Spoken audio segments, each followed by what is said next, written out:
شاہ ولی اللہ کے والد شاہ عبد الرحیم، یہ میر زاہد منطق کے جو بڑے عالم ہیں ان کے شاگرد تھے، آگرہ میں وہ مفتی تھے اور قاضی تھے۔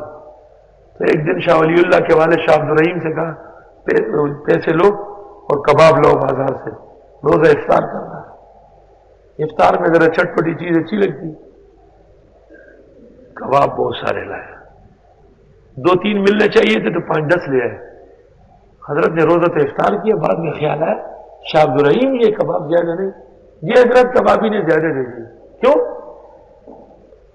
وہ اس کا کیس آپ کی عدالت میں ہے، تو اس نے کہا ذرا میرے ساتھ مہربانی کریں۔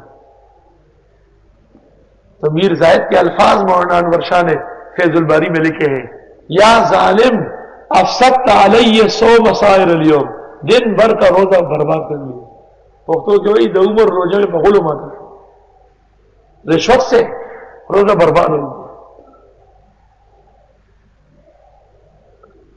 اور لکھا ہے نا کہ ایک منصف کے ہاں کسی شخص کا کیس چل رہا تھا، اس نے کہا یار یہ میرے حق میں فیصلہ کیسے کرے گا، خوش تو کرنا چاہیے۔ ایک بہترین قسم کی پگڑی اس کے پاس لے گیا کہ حضرت یہ پگڑی آپ باندھنے بڑی اچھی لگے گی، لیکن خدا کے لیے دیوار میری۔ اس نے کہا بے فکر رہو۔ وہ دوسرے فریق کو پتہ چل گیا کہ یہ تو پگڑی لے گیا، اس کے پاس کوئی اور چیز نہیں تھی، تو دودھ والی گائے تھی۔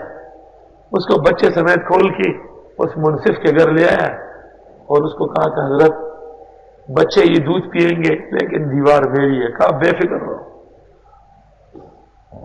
صبح جب فیصلہ ہونے لگا تو جس نے گائے دی تھی اس کے حق میں ہونے لگا۔